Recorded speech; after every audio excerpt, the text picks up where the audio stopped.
সুপ্রভাত সবাইকে। সবাই কেমন আছেন? আশা করি সবাই ভালো আছেন। আমার ঘরের মেয়ে চ্যানেলে সবাইকে স্বাগত। আজ বৃহস্পতিবার, সকাল সকাল উঠেই ভ্লগটা শেয়ার করছি। সকালবেলা উঠেই এইদিকে ব্রাশ করতে শুরু করে দিয়েছি। একটু বাইরে পাঁচালি করছিলাম, আর আমাদের যে সবজি গাছপালা সব লাগানো আছে সেই গাছপালাগুলো দেখছিলাম। আর কত রকমের সবজি হয়েছে, কতগুলো হয়েছে, তো সেইগুলো দেখছিলাম আর ব্রাশ করছিলাম। সকালবেলা এই রকম হাঁটতে বা হেঁটে হেঁটে একটু সময় কাটাতে সবুজ গাছপালা দেখে বেশ ভালোই লাগে। অনেক দিন হয়ে গেল আমাদের বাড়িতে কত রকমের গাছ আছে প্রায় দেখানোই হয়নি। আবার নতুন করে এই শীতের সিজনের সময় লাগানোও হয়েছে, তো পরে কোনো একদিন ভ্লগ করে দেখাবো। আজ যেহেতু বৃহস্পতিবার, সেই জন্য ঠাকুরের সমস্ত বাসনপত্র নিয়ে চলে আসলাম ব্রাশ করেই। এইদিকে বাসনপত্রগুলো আজকে একটু মেজে নেব পিতম্বরী দিয়ে। আমাদের এই পিতলের জিনিসপত্রগুলো পিতম্বরী দিয়েই মাজা হয়, আর সপ্তাহে একদিন করে মানে বৃহস্পতিবারের দিনই মাজা হয়, বাকি দিনগুলো এমনি ধুয়ে নেওয়া হয়। পিতলের জিনিসগুলো বা কাঁসার জিনিসগুলো পিতম্বরী দিয়ে মাজলে পুরো একদম চকচক হয় আর একদম ভালোভাবে ছেড়ে যায়। দেখুন কি সুন্দর চকচকে হয়ে গেছে। তো এই জিনিসপত্রগুলো সব আমি গুছিয়ে রেখে দিচ্ছি। আর ওইদিকে মা ঠাকুরের ফুল দূর্বা সব তুলে নিয়েছে, সাথে তুলসী পাতাও তুলে নিয়েছে। আমি এইদিকে পুজোর টুকটাক জোগাড় করে দিচ্ছি, বাকি ওইদিকে মা টুকটাক জোগাড় করে রেখেছে। আজ স্নান করে মা পুজো করে দেবে, কেননা সকাল সকাল পুজো করে মা আজকে ডাক্তার দেখাতে যাবে, সেই জন্য। তো এইদিকে আমি আলপনাটাও দিয়ে দিচ্ছি। ছাত্ররা এখনও পড়তে আসেনি, তো না আসার টাইমটুকু যতটুকু হাতে পাই ততটুকু সকালের দিকের কাজগুলো সেরে রাখার চেষ্টা করি। যেহেতু মা বাবা আজকে ডাক্তার দেখাতে যাবে দুজনেই, তাই রান্না বান্না সব আমার উপরেই থাকবে। সেই জন্য মা সকালবেলা পুজোটা করে দিয়ে যাবে, যাতে আমার কোনো অসুবিধা না হয়। নইলে পুজো করে রান্না করতে অনেক দেরি হয়ে যাবে, বা রান্না করেও যদি পুজো করি তো অনেক দেরি হয়ে যাবে। যেহেতু আজকে লক্ষ্মীবার, আর আমাদের লক্ষ্মীবার দিনটা মানে বৃহস্পতিবার দিনটা চেষ্টা করি একটু সকাল সকাল করে পুজো করে দেওয়ার। এমনিতেই আমাদের বাড়িতে সকাল সকাল করে পুজো হয়েই যায়, ওই 9টা, 9:30, 10টার মধ্যে। আর লক্ষ্মীবার দিনটা যদি হয় তারও আগে হয়তো পুজো হয়েই যায়।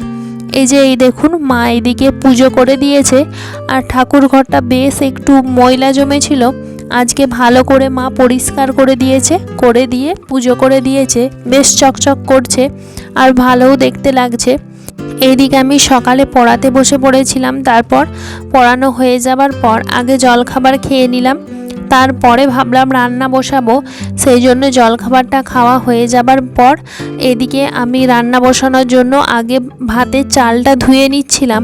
ওইদিকে একসাথে মা বাবা মুড়ি খেয়ে বেরিয়ে গেছে ডাক্তার দেখাতে, তো চালটা ধুয়ে আগে ভাতটা ফুটিয়ে দেব। ফুটিয়ে দেওয়ার পর কিছু টুকটাক কাজ আছে, বাটাবাটি আছে, সেগুলো করে নেব। ওইদিকে ভাতটা হতে হতে এদিকে বাটাবাটি কাটাকাটি প্রায় হয়েই যাবে। মা কিছুটা করে দিয়েও গেছে। যেই দিন সব দিকটা একটু করতে হয় সেই দিন একটু দেরিতেই হয়, কেননা অন্য অন্য দিন মা বাড়িতে থাকলে কি হয়, একদিকে কাটাকাটি করে, আমি একদিকে করি, বা আমি রান্না বসালে মা পূজা আজা করে, বা কোনো জিনিসপত্র ধুয়ে এনে দেয়, এরকম দুজনে মিলে তাড়াতাড়ি হয়ে যায়। আর একা হলে একটু দেরি হয়, কিন্তু হয়ে যায়, অসুবিধা কিছু হয় না। এইদিকে আমি রান্না বান্না করে নিয়েছিলাম, করে নেওয়া হয়ে যাবার পর স্নান করে নিয়েছিলাম। স্নান করে তারপরে এদিকে ছাদে জামা কাপড় মেলতে চলে আসলাম। রান্না করার সময়ই আমাদের পাড়ারই একজন আসছিল বাড়ি, তো তার একটা ব্লাউজ করে দিতে হবে। রান্না করার মাঝেই বুঝে নিলাম কেমন কি ব্লাউজটা করতে হবে, তো তাই ভাবলাম রান্না টান্না হয়ে গেলে সেলাইয়ে বসবো। সেই জন্য তাড়াতাড়ি করে স্নান করে ঠাকুর প্রণাম করে চলে আসলাম।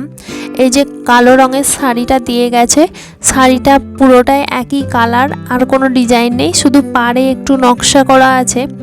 আর ব্লাউজ পিসটা এই যে দেখছেন, ব্লাউজ পিসটা কিন্তু খুব সুন্দর, আর ব্লাউজটা করার পর খুব সুন্দর দেখতেও লাগছিল।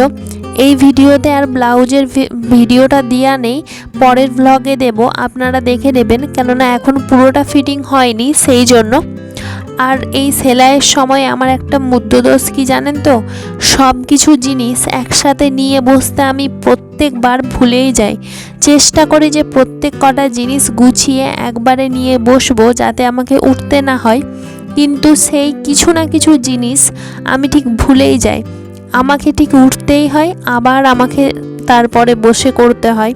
যেই জিনিসটা বিরক্ত লাগে সেটাই বারবার হয়, কিছু করার নেই, অভ্যাস হয়ে গেছে।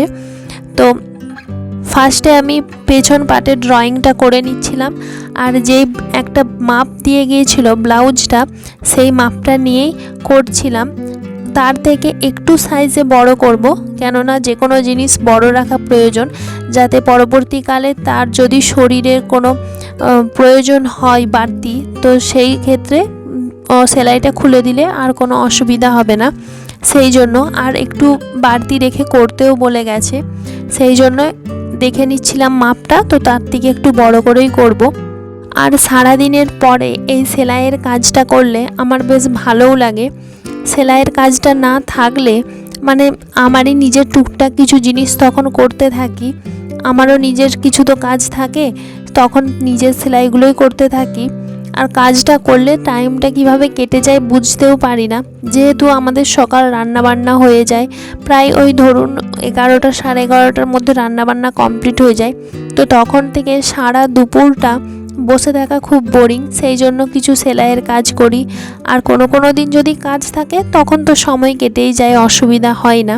ব্লাউজের কাটিংটা করে নিয়েছিলাম ফার্স্টে, করে নেওয়া হয়ে যাবার পর দুপুরের খাওয়া দাওয়া করে নিয়েছিলাম।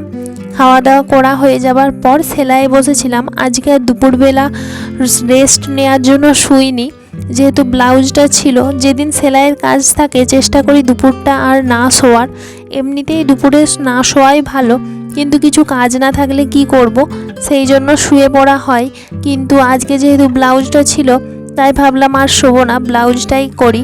এদিকে ব্যাক পার্টের ডিজাইনটা কমপ্লিট হয়ে গেছে, তো ফ্রন্ট পার্টের ডিজাইনটা আর পুরো ব্লাউজটা আপনারা কালকে দেখতে পাবেন, কালকের ভ্লগে।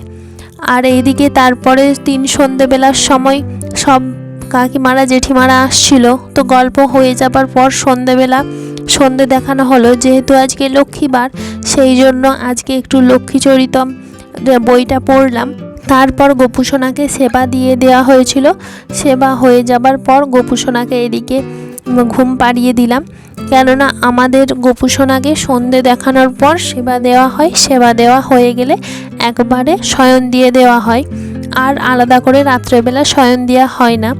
শয়ন দেওয়া হয়ে যাবার পর আজ ভাবলাম আর রুটি করব না, চাউমিন করি। বেশ কয়েকদিন হলো একটু মুখরোচক কিছু খেতে ইচ্ছা করছিল। আজকে যেহেতু বৃহস্পতিবার, ডিম হবে না, তাই ভেজ চাউমিন।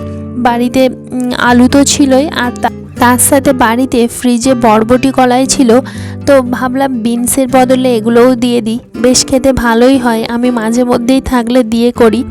তো এদিকে পেঁয়াজ, আলু, বরবটি আর কাঁচা লঙ্কা কেটে নিয়েছিলাম। চাউমিনটা সেদ্ধ করে নিলাম। সেদ্ধ করা হয়ে যাবার পর এগুলো একটু ভালো করে ভেজে নিয়েছিলাম। আর কিছু বাদাম আগে তেলের মধ্যে দিয়ে দিয়েছিলাম, যেহেতু ভেজ চাউমিন করছি বাদামটা দিলে বেশ ভালোই খেতে লাগে। তো বাদামটা দেওয়া হয়ে যাবার পর এগুলো একটু বেশ কিছুক্ষণ ধরে নাড়াচাড়া করে ভেজে নিচ্ছিলাম নুন দিয়ে। দেখুন কালারটা কত সুন্দর চলে আসছে। আর বাঙালির চাউমিন মানে তো জানেন একটু হলুদ তো দিতেই হয়, এটা বাঙালির কি বলবো সহজাত ধর্ম। তো আমিও একটু হলুদ দিয়ে দিয়েছিলাম। তারপর চাউমিনটা দিয়ে চাউমিন মশলা দিয়ে বেশ কিছুক্ষণ ভালো করে নাড়াচাড়া করতে থাকলাম। আর চাউমিন জিনিসটাই এমন, একটু বেশিক্ষণ টাইম ধরে না ভাজলে ততটা কিন্তু খেতে ভালো লাগে না, তাই ভালো করে ভেজে নিচ্ছিলাম। বেশ কিছুক্ষণ ভাজা হয়ে যাবার পর দেখুন কালারটা কত সুন্দর হয়ে গেছে, আর কি লোভনীয় দেখতে লাগছে। চাউমিনটা কিন্তু খেতেও খুব সুন্দর হয়েছিল। নিরামিষ হলেও বোঝার উপায় নাই যে কোনো অংশে খারাপ হয়েছে। তো ওইদিকে হয়ে গেছে, সবাইকে বাটিতে বাটিতে দিয়ে দিলাম। যেহেতু আমি রাত্রেবেলা কিছু খাবো না, তাই আমার পরিমাণটা একটু বেশিই ছিল। এরকম আমি বিয়ের আগেও করতাম, রাত্রেবেলা চাউমিন করলে পেট ভরে খেয়ে নিতাম, রাত্রেবেলা আর খেতাম না। এটা আমার বরাবরেরই অভ্যেস, আর শ্বশুরবাড়িতে এসে সেটাই হয়। তো আজকের ভ্লগটা চলুন এখানেই শেষ করলাম। ভালো লাগলে অবশ্যই লাইক, কমেন্ট, শেয়ার করবেন এবং চ্যানেলটি সাবস্ক্রাইব করে পাশে থাকবেন। ধন্যবাদ।